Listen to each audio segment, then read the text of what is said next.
السلام علیکم طالبات جماعت دوہم. ٹاپک ہے ہمارا صدر ضیاء الحق دور حکومت یعنی تاریخ پاکستان عہد ثانی. اس سے پہلے ہم لوگ پڑھ چکے ہیں ذوالفقار علی بھٹو کے بارے میں. آج ہم پڑھیں گے ضیاء الحق دور حکومت کہ انہوں نے کتنا عرصہ حکومت کی. ضیاء الحق دور حکومت 1977 سے لے کے 1988 تک ہے. ضیاء الحق پہلے لیڈر تھے جنہوں نے 11 سال تک ملک کا اقتدار سنبھالا. کوئی بھی لیڈر ایسا نہیں تھا جتنا اتنے لمبے عرصے تک ملک میں حکومت کی ہو. جب 1977 میں انتخابات ہو رہے تھے تو عوامی تحریک نے شور ڈال دیا کہ انتخابات میں دھاندلی کی گئی ہے. تو اس وقت محمد ضیاء الحق نے بھٹو کو ہٹا کر برطرف کر دیا تھا اور ان کی جگہ صدارت سنبھال لی تھی. وہ 11 سال تک 11 سال کے عرصے تک اقتدار میں رہے، یعنی انہوں نے ملک کی بھاگ دوڑ سنبھالے رکھی. ضیاء الحق نے نفاذ اسلام کے لیے اقدامات یعنی اسلام کے لیے انہوں نے بہت سارے کام کیے. سب سے پہلے انہوں نے جو چیز کی ملک میں قائم کی وہ سب سے پہلے یہ تھا کہ سرکاری دفاتر میں نماز کا وقفہ یعنی نماز لازمی پڑھی جائے گی. اس کے لیے انہوں نے 13 اگست 1984 کو نماز و صلوات قائم کرنے کے لیے ہدایت نامہ جاری کیا اور اس پر سختی سے عمل کرنے کے لیے بھی کہا اور ناظمین صلوات مقرر کیے یعنی امام مقرر کیے کہ وہ لازمی نماز پڑھائیں گے. اس کے علاوہ صدر ضیاء الحق نے جتنی بھی ہماری سرکاری مراسلہ کس کو کہتے ہیں یعنی سرکاری عمارتیں، جتنی بھی ہماری گورنمنٹ کی طرف سے عمارتیں تھیں ان کے سامنے باہر کی طرف بسم اللہ الرحمن الرحیم لکھنے کی ہدایت کی. اور پھر اس کے علاوہ جو انہوں نے نماز کے بارے میں جو ہدایت نامہ جاری کیا اس میں 14 اگست 1984 کو یہ ہدایت نامہ جاری ہوا تھا اور 14 اگست 1978 کو رمضان المبارک کے موقع پر بھی سختی سے انہوں نے کئی اقدامات کیے جن میں سر عام کھانا پینا، سگریٹ نوشی اور خاص طور پہ سینما گھروں کو بند رکھنے کی تاکید کی گئی اور نماز تراویح قائم کرنے کا کہا گیا. تبلیغ دین کے لیے پاکستان ٹیلی ویژن پر مختلف پروگرام شائع ہوئے.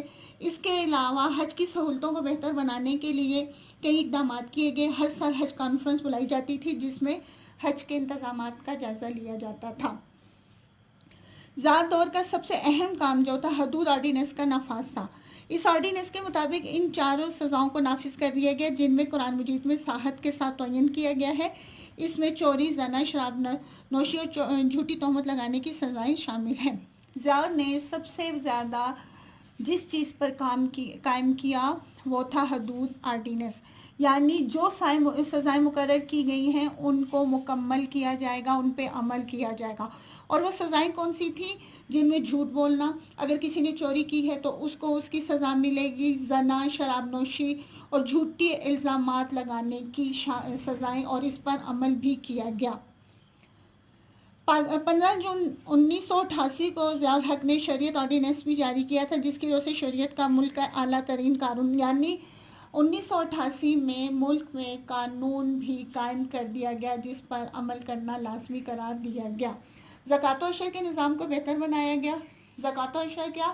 یعنی رمضان شریف میں جن کے پاس زیادہ پیسہ ہے، زیور ہے، جائیداد ہے، ان پہ بھی زکوٰۃ نافذ کر دی گئی کہ انہیں ہر حال میں زکوٰۃ دینی ہے. سود کے خاتمے کے لیے مختلف کام کیے گئے، اقدامات اٹھائے گئے جن میں نفع نقصان میں شراکت کی بنیاد پر بینکوں میں کھاتے کھولنا. کیا اس بات کا کیا مطلب ہوا؟ یعنی اگر کسی کو کسی چیز میں نفع ہو رہا ہے تو وہ یا 2 لیڈر مل کے آپس میں کام کر رہے ہیں، شراکت میں کام ہو رہا ہے ان کا، تو وہ نفع نقصان کا جتنا پیسہ ہے وہ بینکوں میں جمع کروا رہے ہیں. تو ان کو مختلف کمپنیوں میں شراکت کی بنا پر سرمایہ کاری جیسے یعنی اگر کسی کو کوئی نقصان ہوا ہے اور وہ اپنا پیسہ پورا نہیں کر پا رہا ہے، کسی کے ساتھ شراکت میں کام کیا گیا ہے تو اس کے لیے یہ بھی وہ کام کی اس بینکوں میں یہ چیز بھی الاؤ کی گئی، اس چیز کی بھی اجازت دی گئی کہ وہ بینکوں سے قرضہ لے کے اپنا قرضہ اتار سکتے ہیں، اپنے کاروبار کو آگے بڑھا سکتے ہیں. ضیاء حکومت نے تعلیمی نظام کو اسلام کے مطابق ڈھالنے کے لیے کئی اقدامات کیے. تالا پاکستان میں اسلامیات کی تعلیم کو 14ویں جماعت تک لازمی قرار دے دی گیا. 6 سے 8ویں تک جماعت تک عربی کی تعلیم لازمی قرار دی گئی تھی. اسلامی طور طریقوں کو مکمل طور پر رائج کرنے کے علاوہ انہوں نے تعلیم پر بھی بہت زیادہ زور دیا. جس میں اسلامیات اور مطالعہ پاکستان کی پڑھائی لازمی قرار دی گئی کہ اس کو ہم 14ویں کلاس تک پڑھ سکتے ہیں. 6ٹھی اور 7ویں کلاس میں 6ٹھی سے 8ویں تک عربی کی تعلیم کو لازمی قرار دیا گیا تھا. صدر ضیاء الحق بھاولپور دورے سے واپس آ رہے تھے کہ راستے میں ان کا جہاز کریش ہو گیا، اور یہ پہلے ہی لیڈر تھے جنہوں نے ہمارے ملک کے لیے بہت سارے کام کیے اور ملک کو اسلامی طریقے اور طرز سے چلانے کی کوشش کی. امید ہے طالبات کہ آپ کو سمجھ آ چکی ہوگی. انشاءاللہ آپ سے دوبارہ اگلے لیکچر میں ملاقات ہوگی.